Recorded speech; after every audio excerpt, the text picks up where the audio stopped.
जड़ कर्म चेतन बंधकारु कर्म के अवसान का, कह कर स्वरूप यथार्थ जग का जो किया उपकार है, उसके लिए जिन वाणी माँ को वंदना शत बार है, वंदना शत बार है, वंदना शत बार है।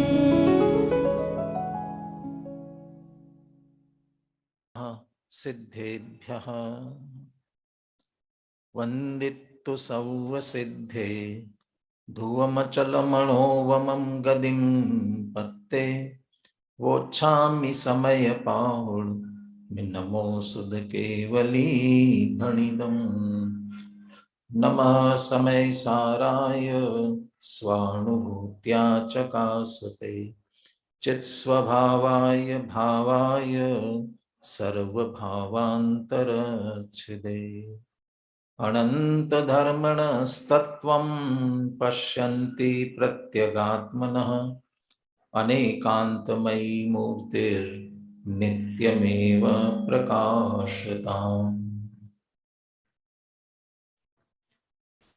आचार्य कुंद कुंद देव विरचित समय सार परमागम आचार्य अमृत चंद्र कृत आत्मख्याति टीका।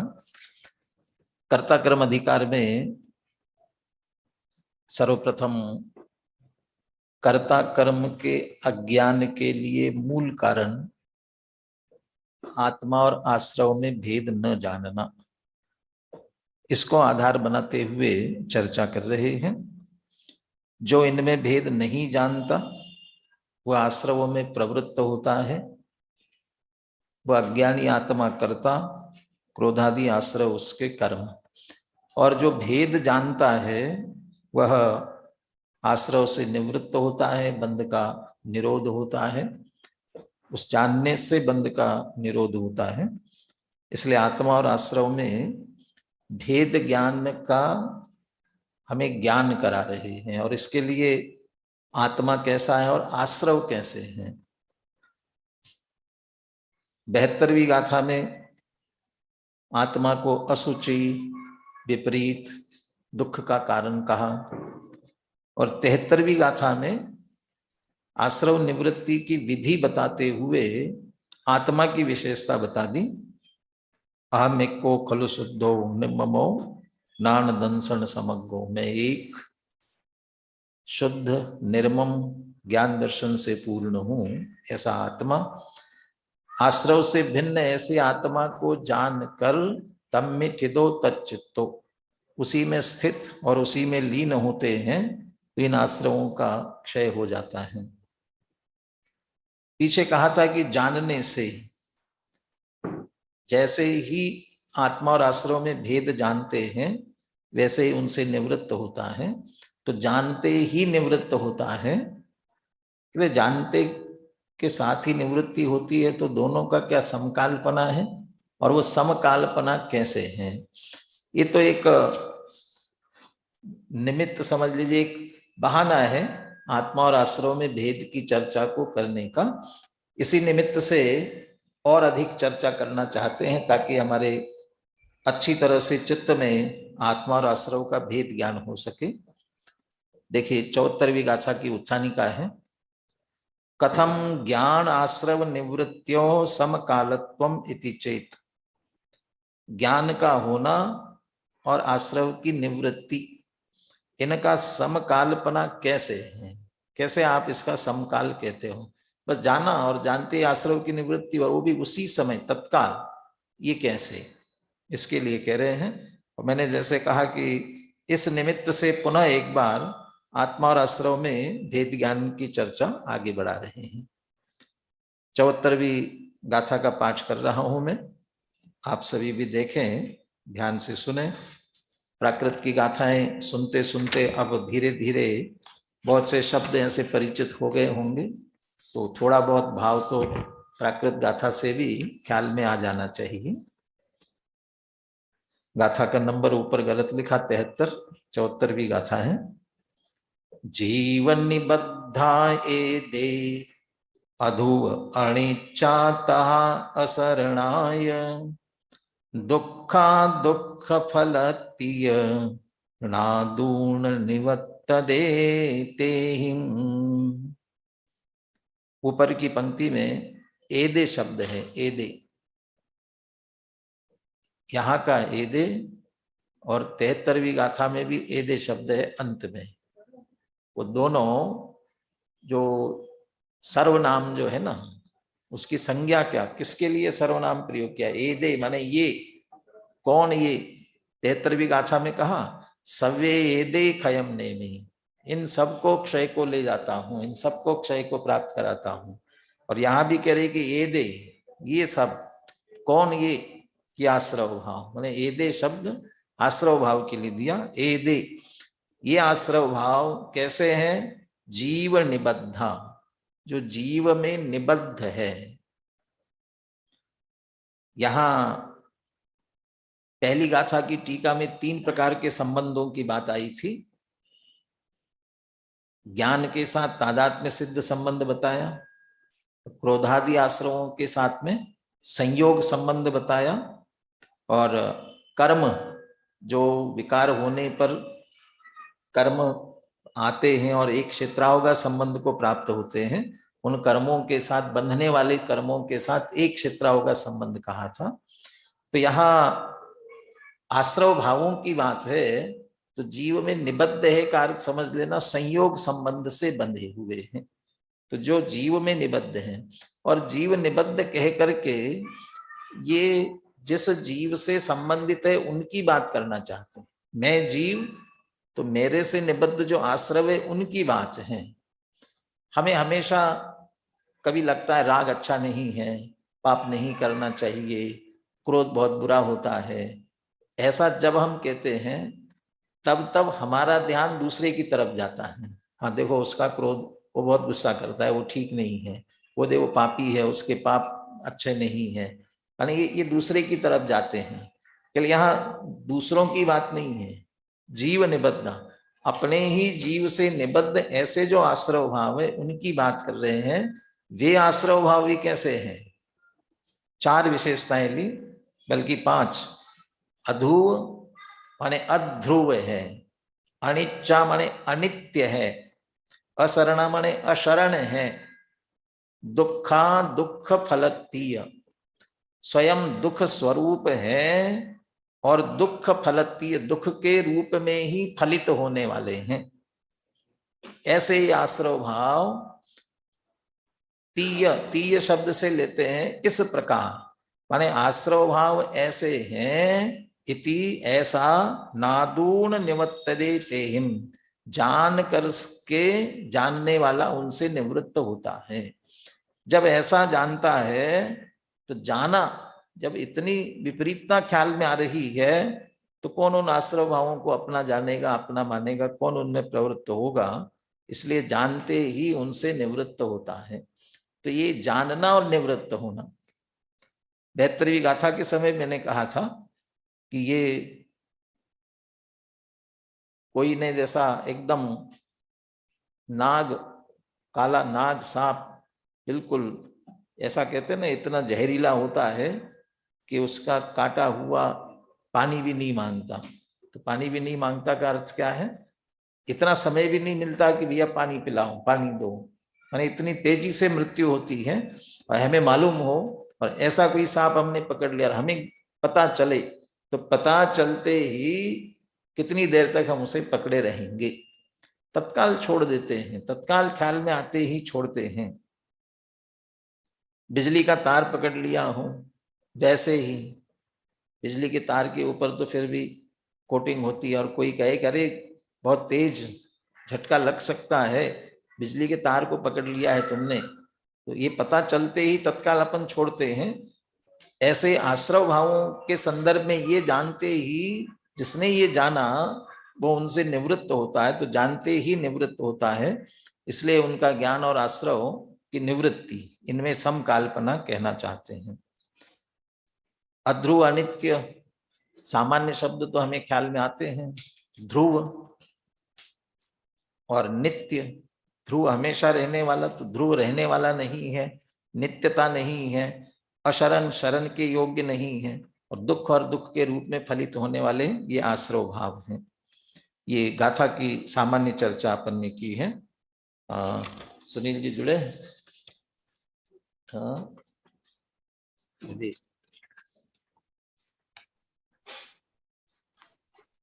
सुनील जी गाथा और पद्यानुवाद का पाठ करें, फिर अपन आगे टीका से चर्चा करते हैं।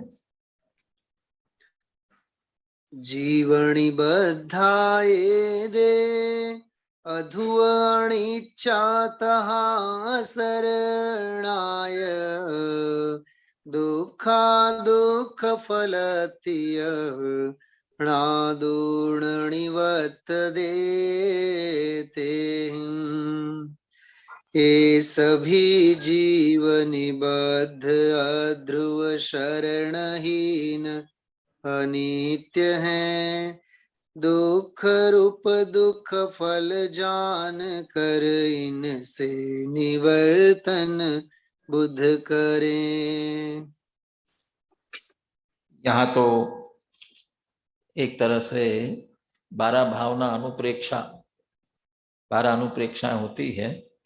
उनमें भी अनित्य, अशरण, संसार, एकत्व, अन्यत्व, असुचि, ये जो भावनाएं आती है, ये सारी बातें आश्रव पर लागू कर रहे हैं।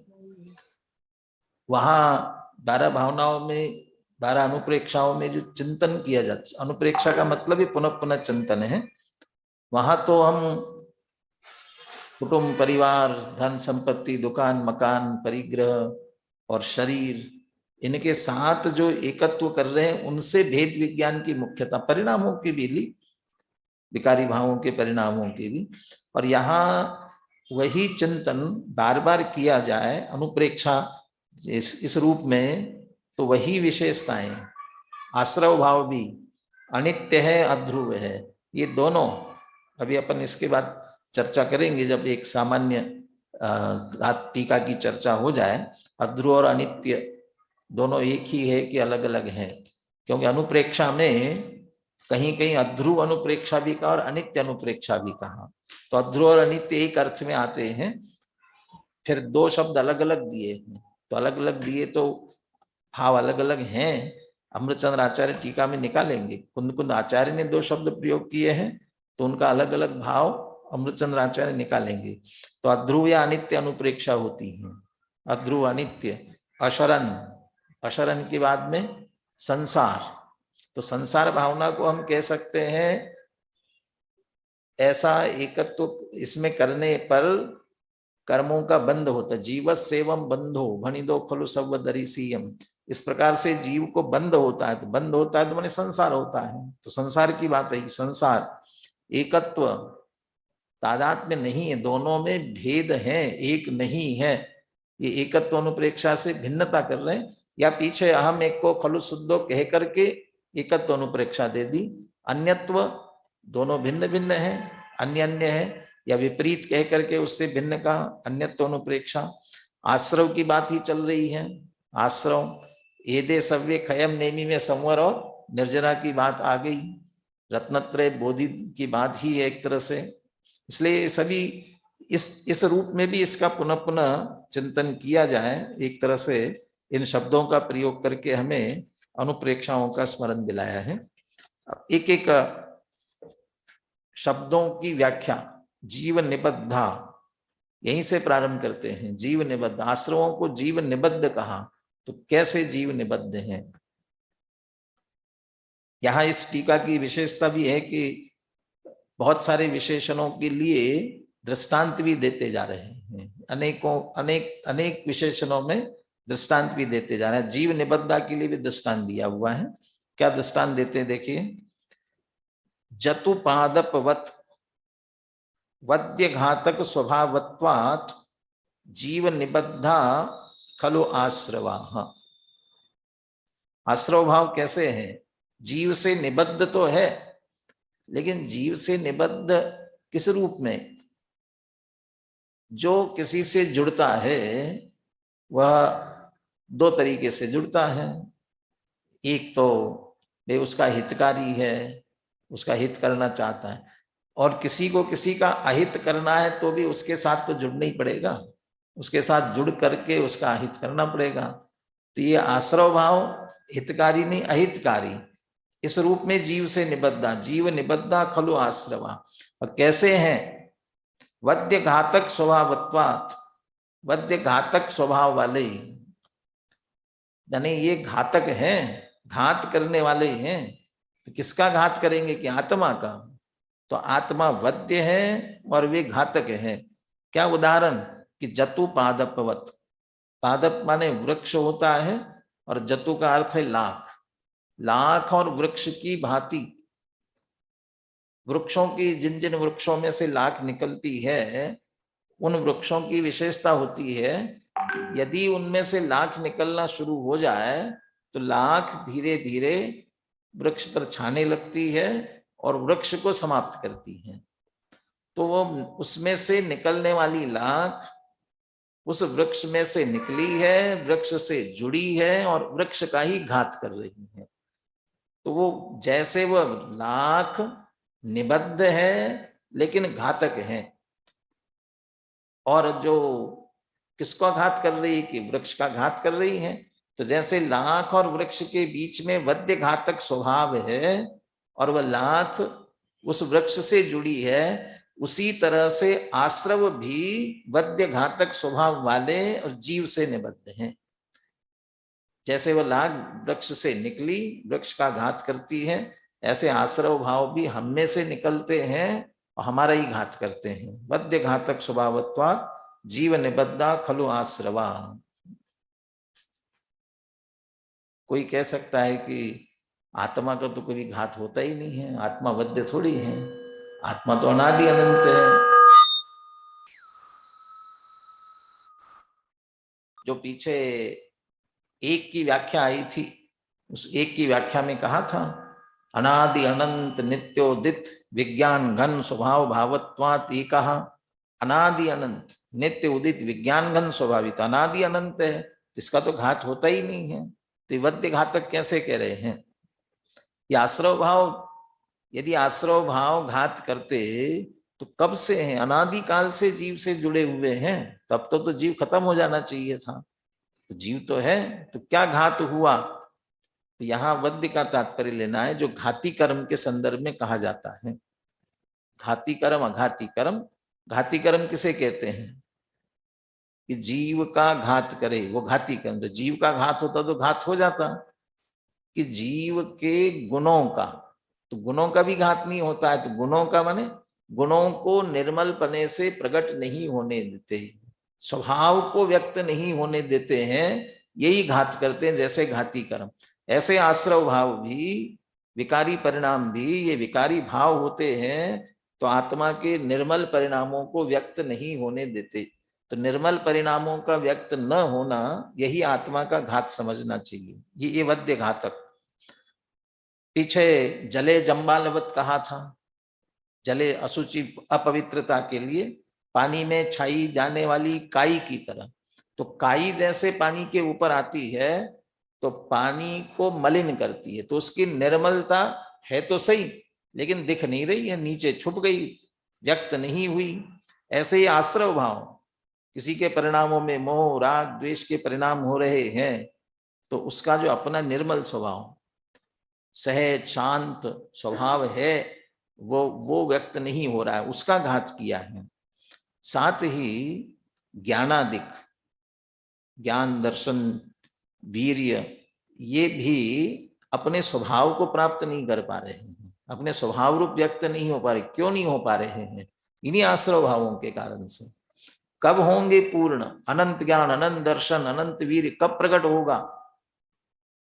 सर्वज्ञता होगी तब होगा। लेकिन सर्वज्ञता कब होगी? हमारे भगवान वीतरागी सर्वज्ञ हैं, तो वीतरागता पहले आती कि सर्वज्ञता? तो वीतरागी पहले होते हैं। तो वीतराग होने पर, अर्थात समस्त आश्रमों का अभाव होने पर, फिर ज्ञान दर्शन वीर सुख भी अपने स्वभाव को प्राप्त होते हैं। यानी ये आश्रव भाव ही ऐसे हैं, शरीर से घातक राग का परिणाम है। शरीर को अशुचि कहते हैं, लेकिन उससे ज्यादा अशुचि राग, जैसे पिछले गाथा में नादून आसवानम असुचितम च, अशुचि अपवित्र कहा ना। 12 भावनाओं की अभी बात कर रहे थे। कोई भी 12 भावना उठा करके देखेंगे, अशुचि भावना देखेंगे तो वहां तो शरीर की चर्चा होगी। नवद्वार वहे घिनकारी, अस देह करे किम यारी, चाम लमेटी सोहे, ये सब शरीर की चर्चा करेंगे। लेकिन उस शरीर से भी अपवित्र राग है, आश्रव है, विकार है। उत्तम शौच धर्म में आदरणीय डॉक्टर साहब ने एक दोहा लिखा है, उत्तम शौच धर्म, धर्म के 10 लक्षण में, तेरी सुचिता ज्ञान है और असुचिता राग, राग आग को त्याग कर निज को निज में पाग। तेरी असुचिता, तेरी सुचिता ज्ञान है और असुचिता राग, राग आग को त्याग कर निज को निज में पाग। और उसके साथ साथ एक बात ये भी लिखी, यदि हड्डी अपवित्र है तो वह तेरी नाई और पुद्गल पर छाई, ऐसा भी लिखा। माने जिस हड्डी को अपवित्र कहते हैं, जिस शरीर को अपवित्र कहते हैं, वो तो हमारा है ही नहीं, लेकिन राग उससे ज्यादा अशुचि है। सिद्ध भी किया इस बात को। शरीर के रहते हुए केवल ज्ञान की प्राप्ति हो जाती है। सम्यक दर्शन, वृद्धि होना और सम्यक दर्शन, सम्यक ज्ञान और सम्यक ज्ञान से आगे बढ़ते बढ़ते केवल ज्ञान, अरहंत अवस्था तक जाना। शरीर है साथ में, शरीर होते हुए भी ये हो सकता है। लेकिन राग, यदि राग का राग रहा, राग का राग का मतलब ये राग मेरा है, मैं इसका करता हूं, अभी आश्रव और आत्मा में भेद नहीं जानना, यदि ये रहेगा तो सम्यक दर्शन की प्राप्ति नहीं होगी। बुद्धि पूर्वक राग नहीं छोड़ेगा तो मुनि दशा नहीं आएगी, और अबुद्धि पूर्वक राग का पूरा अभाव किए बिना केवल ज्ञान की प्राप्ति नहीं होगी। तो राग कितना अपवित्र है, अशुचि है, ये हमारे इन कार्यों को व्यक्त नहीं होने देना। और इन सब स्थितियों में देह है। मुनि दशा, मुनि तन मलिन देख घिनावे, तत्व को तत्व पिछाने। मुनियों का शरीर अपवित्र है, लेकिन उसमें अंदर बहुदेह मैली, सुगुण थैली, शौच गुण साधु शरीर है, लेकिन वे शौच गुण क्यों प्राप्त कर रहे हैं? जो 3 कषाय चौकड़ी वाला आश्रव नाश किया है, तो आश्रव अधिक अपवित्र है, अशुचि है, वो घातक है, वो हमारे निर्मल परिणामों को व्यक्त नहीं होने देता। इस दृष्टि से उसे यहाँ पर घातक कहा। हमारी वो निर्मल परिणाम यहाँ पर वध्य है, वो निर्मल परिणाम आत्मा के, इसलिए आत्मा को वध्य कहा। ऐसे वध्य घातक स्वभाव के द्वारा जीव से निबद्ध आश्रव है। जीव कैसा है? न पुनः अविरुद्ध स्वभावत्व अभावात जीव है। हाँ, उन्हीं आश्रवों के संदर्भ में कह रहे हैं, यहाँ जीव कैसा है नहीं कह रहे हैं। और ये जो आश्रव है, जीव निबद्ध भले ही हो, परंतु अविरुद्ध स्वभावत्व अभावात, जीव से अविरुद्ध स्वभाव नहीं है, विरुद्ध स्वभाव वाले हैं। अभी जितनी आत्मा और आश्रव के भेद की बात चल रही है, ज्ञान तादात्म्य सिद्ध संबंध वाला है, ये संयोग सिद्ध संबंध वाले हैं, ये विकार है इसलिए निषिद्ध है, परभावभूत है, ज्ञान स्वभावभूत है इसलिए निषेध नहीं किया गया। ऐसा आश्रवों का जीव के साथ अविरोधी स्वभाव नहीं है। 72वीं गाथा में विपरीत भी कह दिया। यदि जीव से अविरुद्ध स्वभाव वाले होते तो जीव होते, परंतु अविरुद्ध स्वभाव पने का अभाव है, माने विरोधी है, तो घात करने वाले तो क्या स्वभाव वाले होंगे, इसलिए विरोधी है, एक तरह से विरुद्ध स्वभाव वाले हैं। इसलिए न जीव एव, जीव ही नहीं है, भले ही जीव से निबद्ध है लेकिन जीव नहीं है। अब ये जो जीव से निबद्ध ऐसे आश्रव भाव घात कर रहे हैं, हम इनमें उलझे हुए हैं, है कैसे? तो सबसे पहली गाथा में लिया था अध्रुव। तो क्यों अध्रुव है? दृष्टांत और हेतु। अध्रुव है इसके लिए दृष्टांत भी देते हैं और हेतु भी देते हैं। पहले दृष्टांत, अपस्मार रयवत वर्धमान हीयमानत्वात्, ये म शब्द इसमें छूट गया, वर्धमान हीयमानत्वात्। आकाश जी अगला ले लीजिए। अपस्मार रेवत वर्धमान हीयमानत्वात् अध्रुवा खलु आश्रव। आश्रव भाव कैसे हैं? दृष्टांत में कहते हैं मृगी के वेग की भांति। ये मृगी, मृगी शब्द लिखा, मृगी नहीं मिर्गी, मिर्गी बोलते ना, अंग्रेजी में क्या बोलते हैं जिसको, इसमें फिट्स आते हैं और फिट्स आने के कारण से पूरा शरीर अकड़ जाता है, मुंह से झाग आने लग जाता है, ऐसा अनेकों बार होता है। ऐसे मिर्गी का दौरा पड़ा कहते हैं, वो उसको कह रहे हैं। तो उसका जो वेग है, अपस्मार ये बीमारी मिर्गी, और रे माने उसके वेग की तरह, उसका वेग, उसकी विशेषता ये है जैसे प्रारंभ होगा वो जहां हुआ उससे बढ़ता जाएगा तेजी से, और बढ़ता जाने के बाद में एक विशिष्ट उसमें आकर के धीरे धीरे धीरे कम होगा। ये वर्धमान ही यमान, बढ़ेगा और घटेगा। तो वो जैसा वो घटता बढ़ता है इसलिए वो अध्रुव है।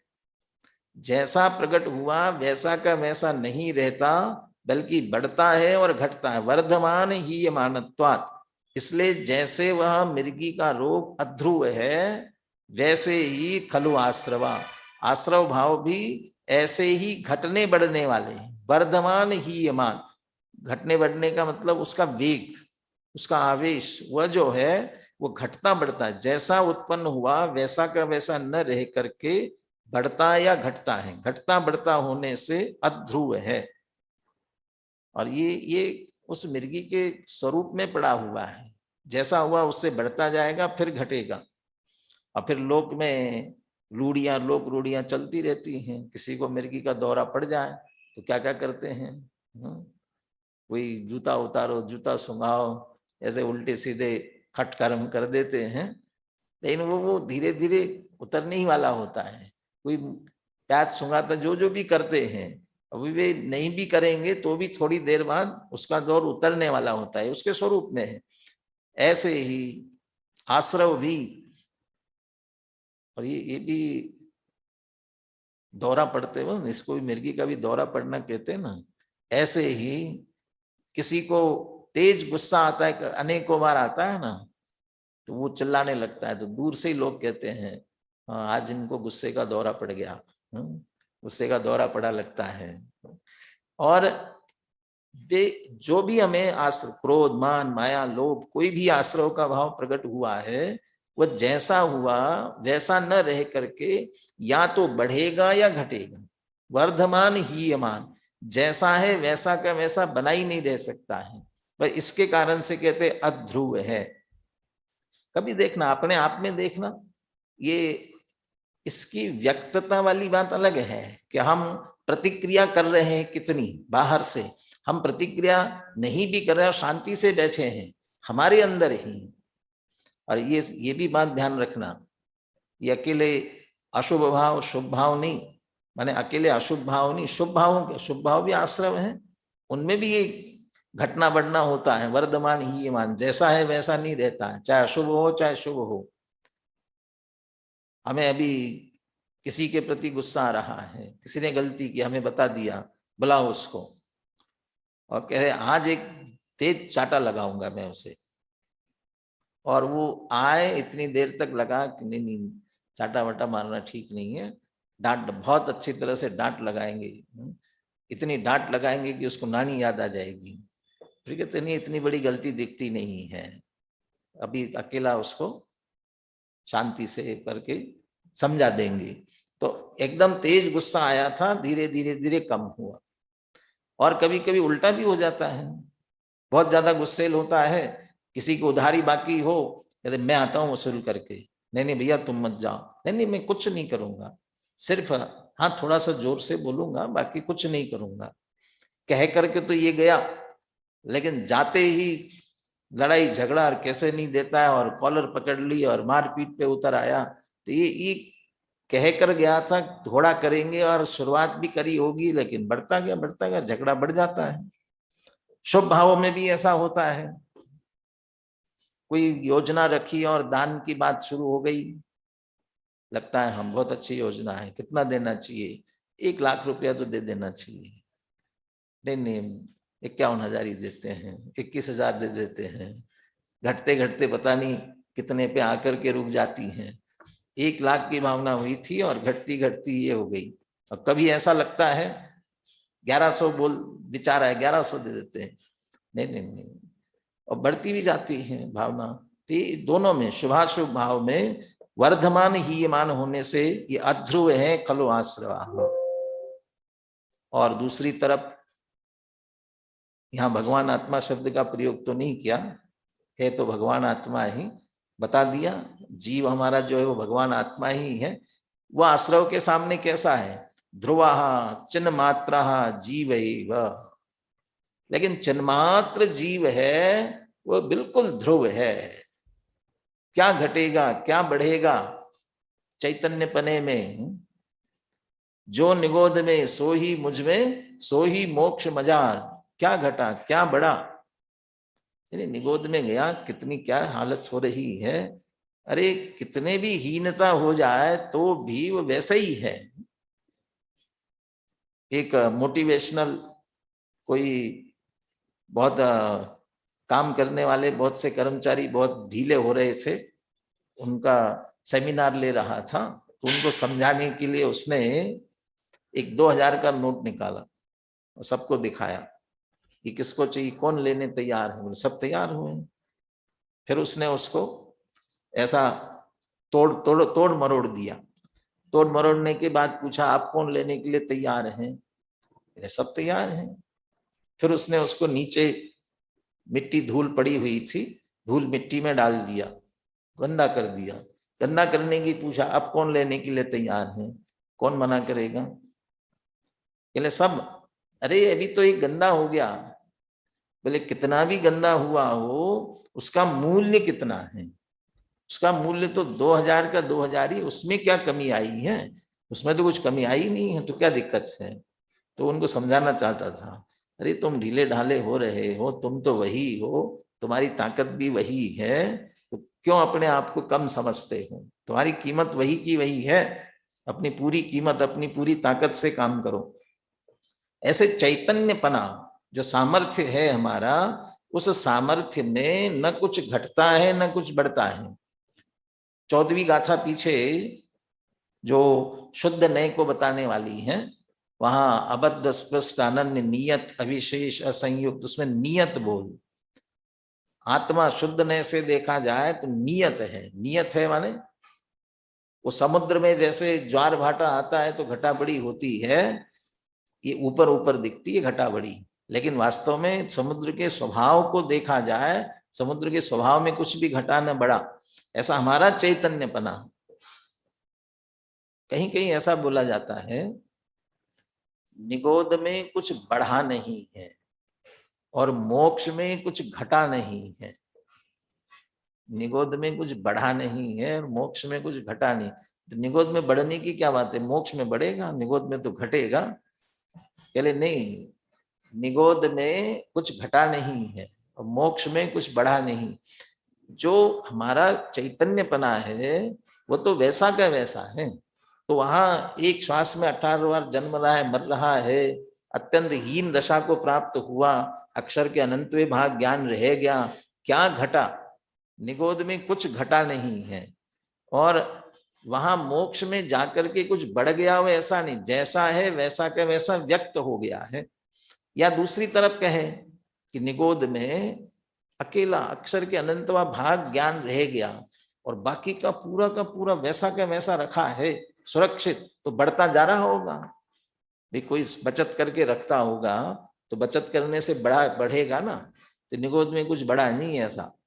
और मोक्ष में प्रति समय अनंत ज्ञान प्रति समय, वो तो घट गया होगा बहुत ऐसा तो कि मोक्ष में कुछ घटा नहीं, न कुछ घटता न बढ़ता, यथावत वर्धमान हीयमान पना नहीं है चैतन्य पने में। इसलिए हमारा जीव जो है चैतन्य मात्र होने से वह तो ध्रुव है। तो आश्रव अध्रुव है और हमारा चिन्मात्र जीव जो है बिल्कुल ध्रुव है। दूसरा विशेषण जीव निबद्धना यदे अधुव अनिच्चा। अब अनित्य की बात करते हैं, उसके लिए भी उदाहरण देते हैं और हेतु देते हैं, कारण बताते हैं क्यों अनित्य है। शीत दाह ज्वर आवेशवत क्रमेण उज्जृंभमाणत्वात् अनित्या खलु आश्रवाः। खलु शब्द भी लगाते हैं। वास्तव में आश्रव तो अनित्य ही है, इसमें ननुनत शंका करने की जरूरत नहीं है। ये कैसे? शीत दाह ज्वर आवेशवत, जैसे शीत दाह एक माने बहुत सारे अलग अलग ज्वर होते हैं। अब आजकल तो टाइफाइड और निमोनिया और क्या क्या वायरल बहुत सारे नाम आते हैं, डेंगू हो गया और क्या क्या हो गए। शीत दाह ज्वर में पहले एक तारा बुखार भी बोलते थे, एक तारा बुखार। और एक तारा बुखार का मतलब एक दिन शरीर गर्म होगा और एक दिन ठंडा नॉर्मल लगेगा, ठंडा हो गया, फिर अगले दिन गर्म, फिर ठंडा, फिर गर्म, फिर ठंडा। तो जिस दिन गर्म हुआ उस दिन ये लगेगा कि बुखार आ गया, और दूसरे दिन नॉर्मल है, नहीं अब ठीक हो गया, फिर दूसरे दिन बुखार आ गया, फिर आगे। तो डॉक्टर कहे कि साहब एक दिन आता है एक दिन जाता है। भैया ये बुखार ही ऐसा है। ऐसा जो बुखार एक दिन ठीक और एक दिन बुखार आ रहा है, उसी का नाम है शीत दाह ज्वर आवेशवत। शीत दाह माने जिस दिन वो शीत है उस दिन भी वो ज्वर है, भले ही ठंडा है लेकिन वो ज्वर है, वो ज्वर का स्वरूप है। और जिस दिन गर्म हुआ तो हमेशा ही गर्म होता है, उसी को हम ज्वर समझते हैं, तो वो दाह, तो शीत दाह ज्वर। और ये ऐसा तो हो नहीं सकता है कि शीत और दाह दोनों एक साथ होवे, तो हो नहीं सकते। तो जिस दिन शीत है उस दिन दाह नहीं होता, जिस दिन दाह होता है उस दिन शीत नहीं होता। ऐसे क्रमेण उज्जृंभमाणत्वात्, क्रमशः उत्पन्न होने वाले होने से आश्रव भी ऐसे ही क्रमशः उत्पन्न होते, क्रमेण उज्जृंभमाणत्वात्, शीत दाह ज्वर की तरह। कैसे? अब यहां पर शुभ जब आश्रव होगा तब अशुभ नहीं होता है, और जब अशुभ आश्रव होता है तब शुभ नहीं होता है। तो शुभ फिर अशुभ, अशुभ फिर शुभ, और ये बदलेंगे ही। ये भी नहीं है कि शुभ हमेशा निरंतर बना रहेगा, ये भी नहीं है। शुभ से बदलकर अशुभ आना है, अशुभ से शुभ में जाना है। जब तक शुद्धता प्रकट नहीं हुई है, शुद्धोपयोग में नहीं गया है, शुभाशुभ का परिवर्तन तो होना है। कर्णानुयोग वस्तु स्वरूप का समझ लीजिए, कर्णानुयोग में निरूपण किया, इसलिए कर्णानुयोग का नियम कहते हैं अंतर मुहूर्त में उपयोग पलटता ही है। शुभ से अशुभ और अशुभ से शुभ, ये पलटता ही पलटता है। जब शुद्ध हो जाए, शुद्धोपयोग, वहां भी पूर्णता जब तक नहीं हुई है, अपूर्णता है। आगे गाथा आएगी एक जघन्य भाव, ज्ञान का जघन्य परिणमन, बंध का कारण कहेंगे। वो जब तक जघन्य रूप से परिणम रहा है, जब तक पूर्ण सर्वज्ञ केवल ज्ञान रूप नहीं हुआ है, तब तक विपरिणाम को प्राप्त होगा। शुद्धोपयोग वाला भी, शुद्धोपयोगी भी अशुद्ध में आएगा। अब अशुद्ध में आया तो भूमिका अनुसार शुभ तक आएगा, अशुभ में जाएगा नहीं। तो शुभ और शुद्ध, शुभ और शुद्ध। तो चूंकि आश्रवों की बात है, इसलिए वो उन उपयोग की बात न करते हुए, जब यहाँ तो अशुद्ध और विपरीत परिणामों की बात है, तो वे आश्रव के भाव, विकारी भाव शुभ और अशुभ से पलटेंगे ही पलटेंगे, और ये नियम है। और इसी नियम में से एक बार गुरुदेव ने कहा था, कसाई को भी शुभ भाव आता है। कसाई को भी, वो दिन भर कसाई माने ये मांस वगैरह का काम करने वाला, दिन भर खटिक और क्या क्या बोलते हैं, तो ये भले ही ये कर रहा है, लेकिन ये करते हुए भी बीच में उसके भी शुभ आएगा। निरंतर अशुभ ही अशुभ रहे ऐसा होता नहीं है। थोड़ा कभी दया का कुछ न कुछ आता है, परिणाम शुभ रूप होता है।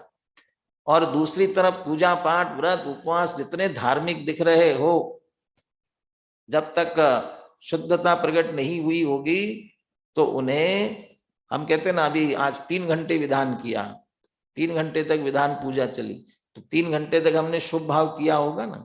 अरे हम अभी घंटे भर से क्लास के लिए बैठते हैं, तो घंटे भर तक शुभ भाव में हमने लगाया होगा ना। यहाँ भी अनेकों बार अशुभ में चला जाता है हमारा उपयोग। तो यहाँ शुभ से अशुभ और अशुभ से शुभ ये बदलता है। शीत दाह ज्वर आवेशवत क्रमेण, अब क्रम से होंगे। शुभ फिर अशुभ, अशुभ फिर शुभ, शुभ से शुभ वो तो बढ़ने वाली बात हुई, वो तो पीछे वाली थी, अब ध्रुवता में चली गई। बस ये इसलिए अनित्य है। अब हमें ख्याल में आ गया अध्रुव और अनित्य में अंतर क्या है। अध्रुव और अनित्य में अंतर क्या है? भाषा की दृष्टि से कहेंगे तो दोनों एक ही तो है, अध्रुव कहो चाहे अनित्य कहो। अनुप्रेक्षा में अध्रुव अनुप्रेक्षा भी कहते हैं, अनित्य अनुप्रेक्षा भी कहते हैं, लेकिन ये अंतर दिया। शुभ या अशुभ एक ही भाव रह करके उसकी हानि वृद्धि होना, उसका नाम अध्रुवता, स्थिर नहीं रहना। और ये पलट जाना, शुभ से अशुभ में और अशुभ से शुभ में ये पलट जाना, इसका नाम अनित्य। तो ये आश्रव भाव ऐसे पलटने वाले भी है, दल बदलू भी है, और साथ में अपने घटने बढ़ने वाले भी है, इसलिए अध्रुव भी और अनित्य भी है।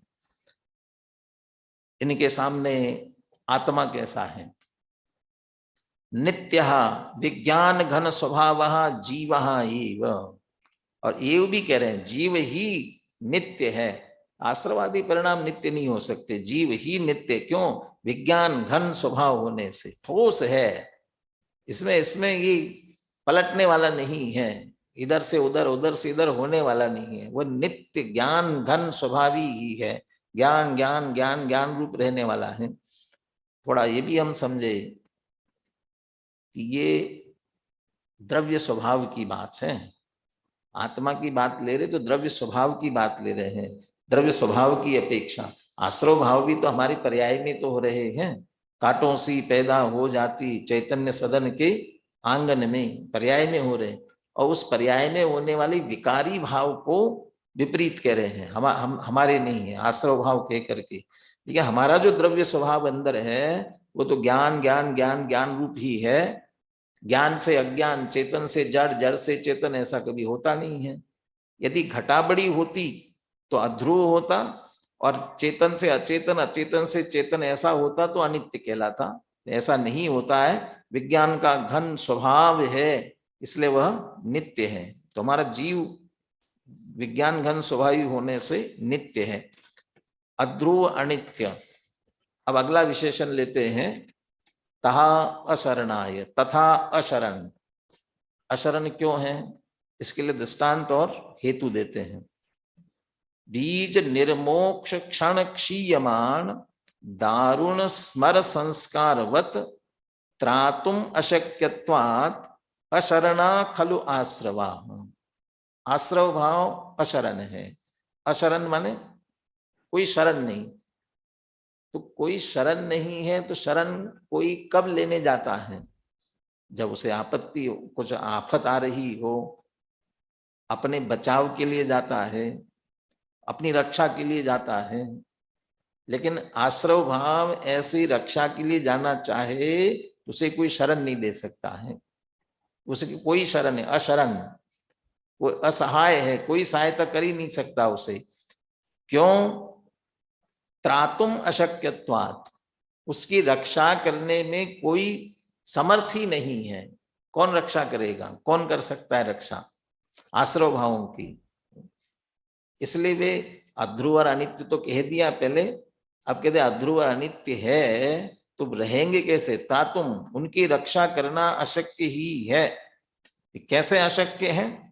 बीज निर्मोक्ष क्षण क्षीयमान दारुण स्मर संस्कारवत। ये शरीर विज्ञान की दृष्टि से उदाहरण दिया। तो किसी के काम का विकार पैदा हुआ है, और वो काम का विकार कब तक बना रहता है? कि जब तक वीर्य क्षय नहीं हुआ तब तक बना रहता है। और वीर्य क्षय हुआ उसके बाद में फिर काम का संस्कार बना नहीं रह सकता, और फिर उसके बाद भी कोई काम संस्कार रोकना चाहे तो शक्य नहीं है ना। तो जैसे ही वीर्य क्षय होते, वीर्य स्खलन के साथ ही जिस प्रकार दारुण काम संस्कार नष्ट हो, दारुण स्मर संस्कार, दारुण इसलिए कह रहे कि बड़ा मुश्किल है। महावीर अष्टक में भी कहता ना, अनिर्वारो द्रेक त्रिभुवन जयी काम सुबटा। ये काम का भाव मानो सारे 3 लोग त्रिभुवन जयी, दारुण है अत्यंत। अनिर्वारो उद्रेक, इसका उद्रेक रोकना असंभव, इसलिए दारुण कह रहे। लेकिन इतना दारुण होते हुए भी वीर्य स्खलन हो गया तो फिर वह रुक नहीं सकता, रह नहीं सकता, कोई उसे बचा नहीं सकता है। ऐसे ही आश्रव भाव, आश्रव भाव किसके साथ जुड़े हुए हैं? वे कर्म के उदय के साथ में है। तत्संबंधी कर्म का उदय चला गया, अब ये कितनी भी कोशिश करे नहीं आएगा। हमें भी किसी के ऊपर गुस्सा करने गए, बिल्कुल बहुत तेजी से गुस्सा करना है, और उस समय वो उदय ही नहीं आ रहा होगा, या नहीं आते परिणाम, तो नहीं होता है। और करो, और अधिक करो, नहीं चला गया, उसे बचा नहीं सकते।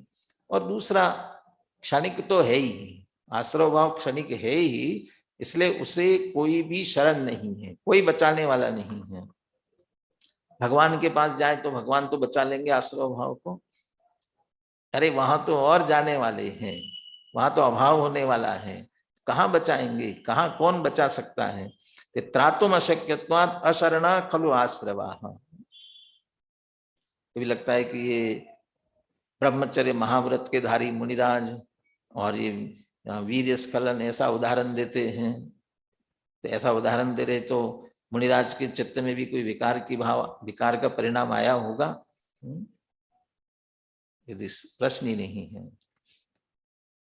ऐसा कहते हैं कि जिनसेन आचार्य ने जो आदि पुराण लिखा, और आदि पुराण में मरु देवी का बहुत नखशिख वर्णन किया, श्रृंगार का वर्णन किया, तो उनकी शिकायत की राज दरबार में कि ये ऐसा ऐसा लिख दिए, तो वैसे ही बड़े संत बने फिरते हैं, महात्मा बने फिरते हैं, और देखो कैसे श्रृंगार की रचना करते हैं।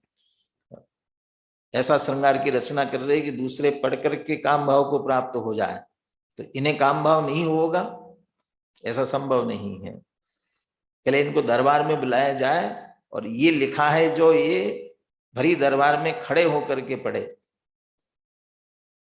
तो वो आए, उन्हें जो लिखा था वो पढ़ते गए, और कोई विकार न चित्त में न शरीर में कहीं कोई विकार दिखाई नहीं दिया। और कहते जो दरबार में बैठे थे वे वो सुन करके काम विवल हुए, और उनको रंच मात्र नहीं हुआ। इतने निर्लिप्त निष्प्रह भाव से लिखते हैं, इसलिए आचार्यों को कोई ऐसे उदाहरण देने में भी कुछ नहीं लगता है। ये तो उन्हें ही होता है, या तो वे ऐसी बात वही कर सकते हैं जिनके मन या तो साफ है या जिनके मन में पाप है, या तो पापी करेंगे या फिर साफ मन वाले करेंगे, उनको भी कोई फर्क नहीं पड़ता है। तो दृष्टांत के रूप में लिया, तो इस तरह से आश्रव भाव अशरण है। और इनके सामने हमारा भगवान आत्मा कैसा है? सशरण स्वयं गुप्त सहज चित शक्ति जीव एव, सहज ही चैतन्य शक्ति वाला। सहज का मतलब क्या? भी कोई दूसरा देवे तो सहज नहीं होता, अपने आप ही। जीव को चैतन्य किसने बनाया? जीव को किसी ने चैतन्य बनाया है, चैतन्य की शक्ति किसी ने दी है, सहज है, स्वयमेव है, अपने आप की है। तो इसे कौन नष्ट करेगा? यदि नष्ट हो रहा हो तो किसी के पास जाए, नष्ट होती नहीं, रक्षा के लिए किसके पास जाएगा? और स्वयं गुप्त, या गुप्त शब्द से बने कोई प्राइवेसी वाली बात है, ऐसा नहीं कह रहे, या गुप्त शब्द से रक्षित ले रहे हैं। स्वयं रक्षित है, स्वयं से रक्षित है। विज्ञान का ठोस पिंड है, विज्ञान घन स्वभावी है, कौन नाश करने वाला इसका?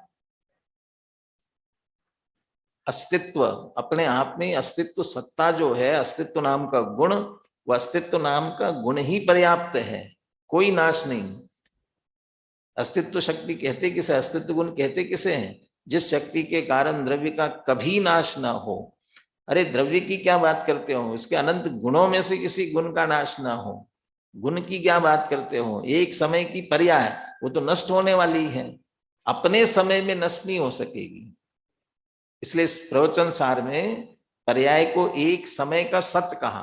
तो जिस समय उसकी सत्ता है, उस समय वहां से उसे कोई नहीं हटा सकेगा, वो अपने समय की सत है। तो उसे उसकी रक्षा के लिए भी कोई जरूरत नहीं उस समय। अगले समय उसका व्यय होना उसके क्रम में है, उसके स्वभाव में है। और जीव त्रिकाल है, ध्रुव है, तो स्वयं गुप्त है। और स्वयं गुप्त है इसलिए सशरण, स्वयं ही शरण भूत है, किसी दूसरे की शरण में जाने की जरूरत नहीं है, इसे किसी की शरण की जरूरत नहीं है। ये ध्रुव है, निर्मल है, पवित्र है, अपने आप में शुद्ध है। बल्कि जो पर्याय इसका आश्रय लेती है वह पर्याय सशरण हो जाती है, वो पर्याय भी अपने आप में ध्रुव हो जाती हैं। मंगलाचरण में कह दिया, वंदित सव सिद्धे ध्रुव मचल मनोवमिम गतिम पत्ते, ध्रुव गति को प्राप्त। पर्याय ध्रुव हुई वहां। तो कैसे ध्रुव हुई? ध्रुव स्वभाव का आश्रय करने के कारण सिद्ध पर्याय भी ध्रुव हुई। और सशरण, सिद्ध भगवान किसी की शरण में थोड़ी जाएंगे, सारी दुनिया उनकी शरण में आती है, तो सिद्ध पर्याय भी सशरण होगी। तो हमारा जीव जो है स्वयं गुप्तः सहज चित शक्ति, सहज चैतन्य शक्ति वाला होने से स्वयं ही रक्षित है, और इसलिए स्वयं शरण भूत है, किसी दूसरे के शरण की जरूरत नहीं है। लेकिन आश्रय भावों को कोई बचाने वाला नहीं है, वह नियम से नष्ट होने वाले हैं। नियम सार में तो पद्म प्रमलधारी देव कहते हैं, भैया इसलिए आश्रय चिंता मत करो, भैया मुझे तो ये सब आश्रय भावों का नाश करना, अभाव करना, चिंता ही मत करो। वे असति सती च विभावे तस्य चिंतास्ति नो नः। असति च सती, ये असत है, अगले समय में अपने आप ही जाने वाले हैं, तो जाने ही वाले हैं तो क्यों चिंता करते हो, अपने आप चले जाएंगे।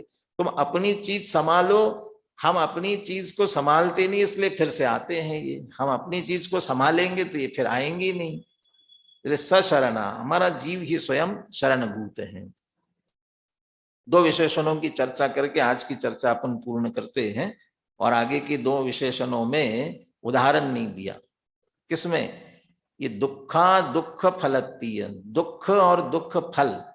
क्यों? क्योंकि अनुभूत है सबके लिए। बच्चों के कषाय के पाठ में लिखा ना, क्रोध कषाय किसे कहते हैं, तो वहां पहला उत्तर तो ये दिया, कषाय करते हो और जानते नहीं हो कषाय किसे कहते हैं, रोज तो करते हो, जो करते वही तो कषाय है। फिर भले ही परिभाषा बता दी। ऐसे कहते दुख, उसके लिए क्या उदाहरण देना? मोक्ष और प्रकाशक के 9वें अधिकार में कहा ना, ये तो सभी जीव दुख से माने डरते हैं या दुख नहीं चाहते हैं, एक सुखरूप अवस्था चाहते हैं। इसके लिए का कोई उदाहरण दृष्टांत की आवश्यकता नहीं है, हर एक को देखा जाए। ऐसे दुख और ये आश्रय विकारी भाव दुख या दुख के रूप में फलित होते, इसलिए उदाहरण की, इसलिए कोई उदाहरण नहीं दिया, सिर्फ हेतु देते हैं। नित्यम एव आकुल स्वभावत्वात् दुखानी खलु आश्रवाहा।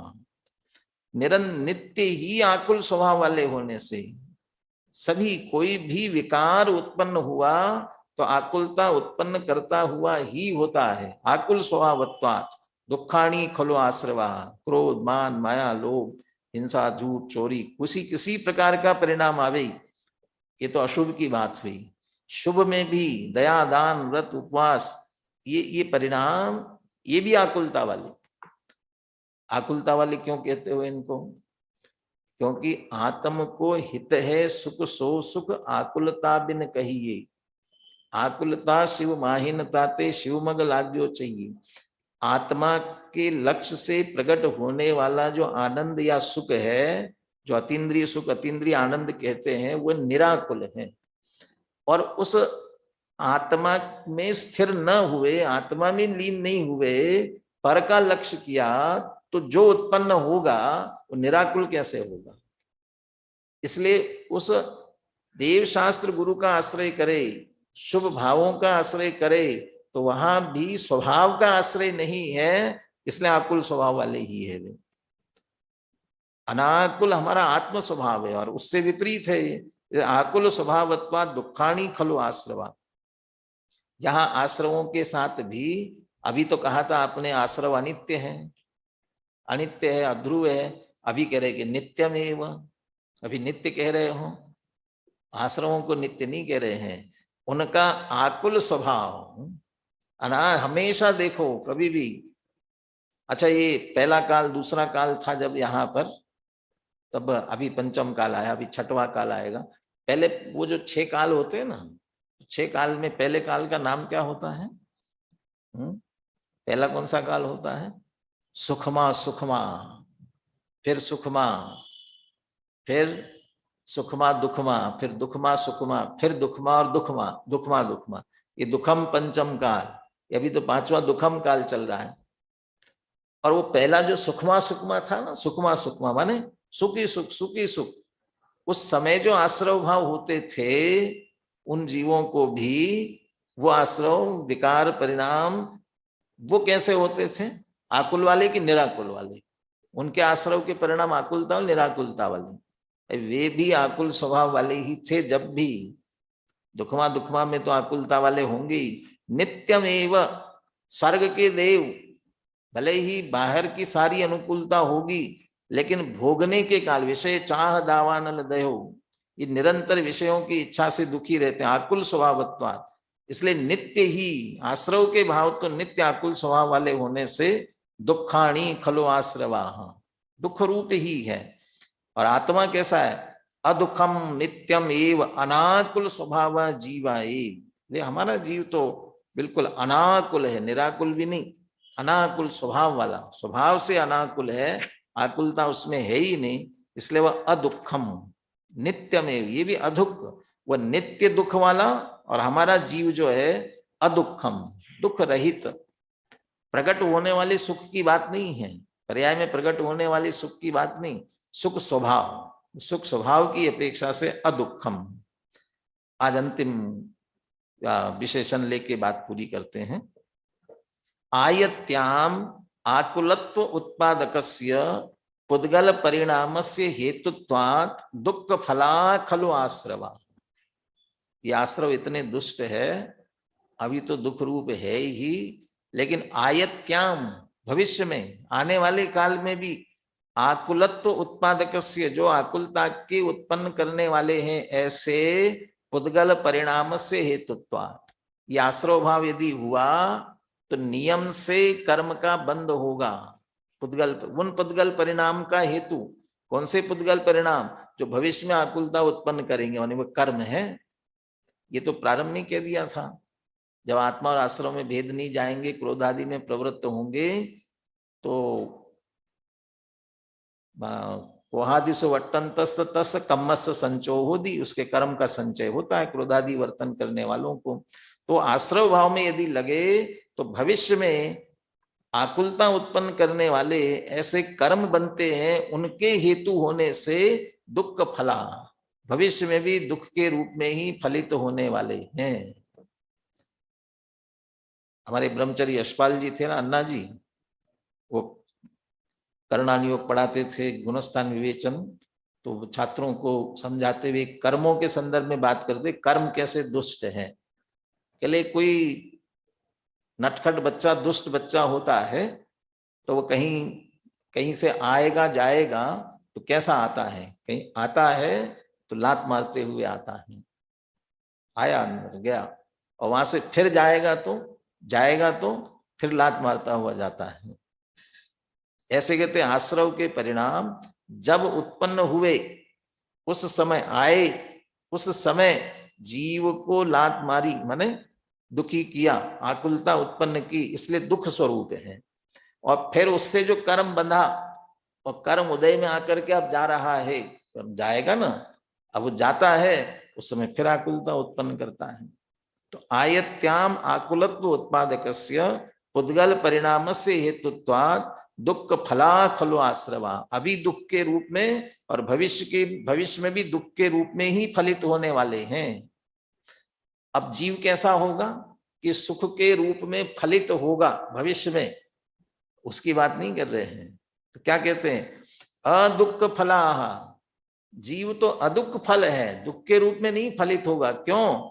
सकलस्यापि पुद्गल परिणामस्य अहेतुत्वात्, क्योंकि जो कर्म आ रहे हैं ना, वो नई कर्म नहीं बन सकते। यदि जीव का आश्रय लिया जाए, जीव का लक्ष्य किया जाए, तो कोई पुद्गल परिणाम नहीं आ सकता है, कोई कर्म आ ही नहीं सकता है। तो सकलस्यापि पुद्गल परिणामस्य, सारे ही पुद्गल परिणामों का अहेतु होने से ही, उनका हेतु है ही नहीं, इसलिए जीव दुख के रूप में भविष्य में भी नहीं फलित होगा। वर्तमान में अनाकुल स्वभावी है और भविष्य में जो कर्म बंधे और उदय में आकर फल दे उनका कारण बने, ऐसा आत्मा में स्वभाव नहीं है। आश्रमों का लक्ष्य करेंगे तो कर्म आएंगे, और आत्मा का लक्ष्य करेंगे तो कर्म आने ही वाले नहीं, उन कर्म का हेतु बने, ऐसा स्वभाव जीव में नहीं है। तो सकलस्यापि पुद्गल परिणाम से अहेतुत्वात्, हेतु है ही नहीं, इसलिए जीव अदुःख फलाय, जीव तो अदुःख फल ही है।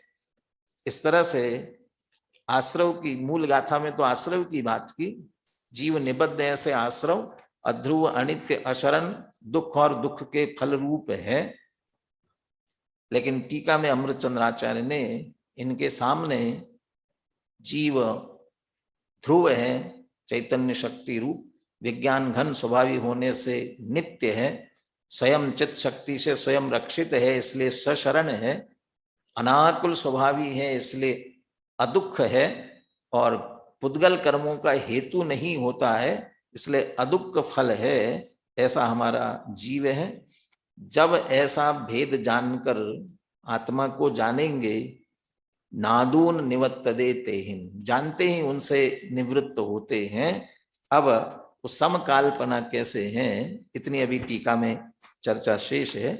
ये चर्चा करते हुए इसके उपसंहार में अगला कलश 48वां कलश है, कल शेष टीका और 48वें कलश की चर्चा अपन करेंगे।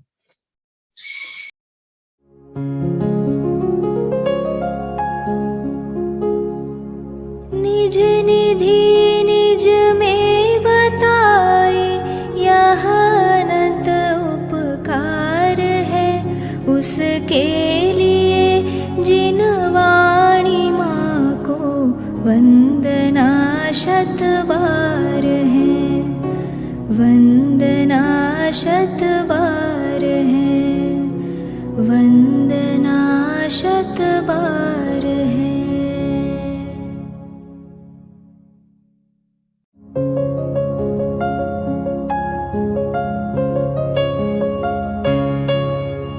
हे जिन वाणी भारती तो ही जपो दिन रैन, जो तेरी शरणा गहे सो पावे सुख चैन। जा वाणी के ज्ञान दे सूझे लोकालोक, सो वाणी मस्तक नवो सदा देत हो ढोक, सदा देत हो ढोक।